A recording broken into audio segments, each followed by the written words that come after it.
I'm here with Ivan Belfon, a senior medical scribe at CityMD. Hello. Ivan. How are you today? Good, I'm good. Yeah. Good. You doing well? I'm doing fine, thank you. Excellent, excellent. So you told me you've been with CityMD for 5 years. Yes, I've been here at CityMD for 5 years, yes. Okay, so what's your favorite part about this?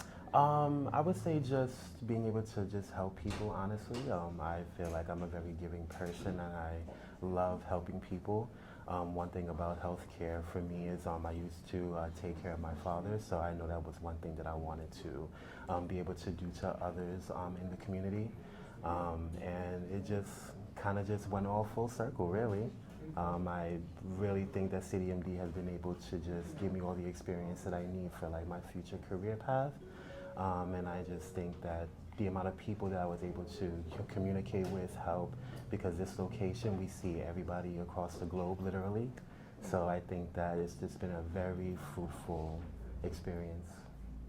Wow, great. So, okay, so first I want to ask you, what does a scribe do? Yes. And then I want to ask you about that future career path. Yes. So scribes, we pretty much we do a lot of the clerical work for the providers here. So we assist with documentation. We also assist with doing a lot of point of care tests, rapid COVID tests, rapid flu, rapid streps, a bunch of other things as well. But we're really just there assisting the provider throughout the entirety of the visit. That's our main thing that we do here.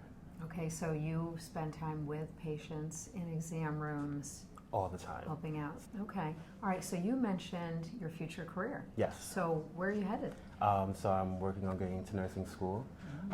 That pretty much changed when the COVID-19 pandemic came. So I was pretty much here going to a plethora of sites, different boroughs, just trying to just help out, and I kind of found my calling there. And you said that that you think that nursing is your path. Have you thought about a specialty of nursing? My goal is to be a nurse practitioner. Okay. So I would love to, treat and be able to assist LGBTQ patients. Okay. I'm part of the LGBTQ community, so that's just something that I feel is just very underserviced.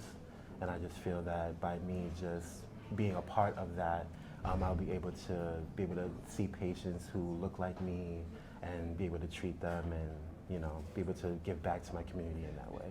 Yeah, that's great. So when you're in an exam room with a patient, what do you think is the most important thing for you to do to build trust? Being transparent. I think that transparency is very important in a facility like this, or just in healthcare in general.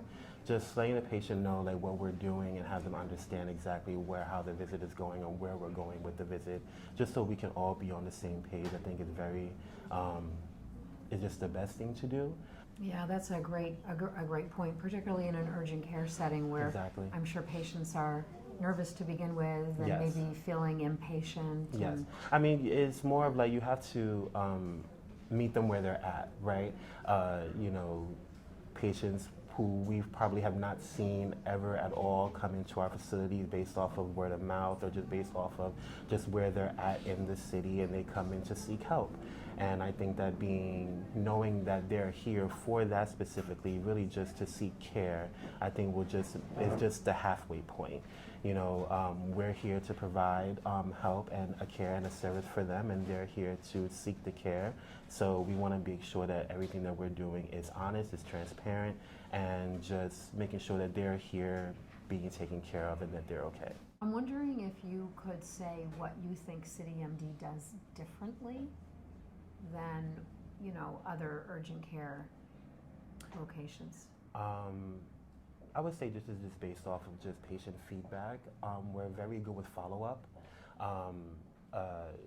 As far as anything that happens, as far as severity of cases that come into our clinic, we're very good with just following up with patients, saying, "Hey, how are you doing with this? Is everything okay?"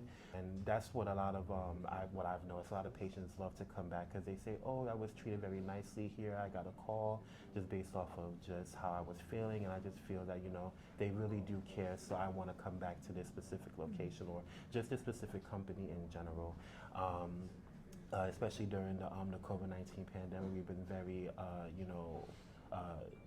I would say, pretty good with just calling patients back, making sure they're okay, especially after giving a diagnosis and things like that, especially with situations where it was pretty, touch and go sometimes, but we just wanted to make sure that we did our due diligence. So a lot of patients remember that, so they decided to just always want to continue coming. Right. Did you always know you wanted to be in healthcare? Yes, actually. I played football in high school. I played basketball in college. So, I wanted to initially be a physical therapist. I always wanted to do some form of healthcare, helping in some sort of way. So, that's great. It sounds like you're in the perfect place. yes. Okay, so just one fun fact about yourself. What do you do when you're not working? Believe it or not, I love archery. Really? Yeah, I actually am a big hobby of that. I love that so much. My sister took me to one, I don't know if you remember the Disney movie Brave, but she took me to see that when I was like 17, 18, and before I went to college, she took me to an archery range, and I've just been kind of doing it ever since. Well, thank you so much for being with us and for sharing your story. Thank you so much. Yeah.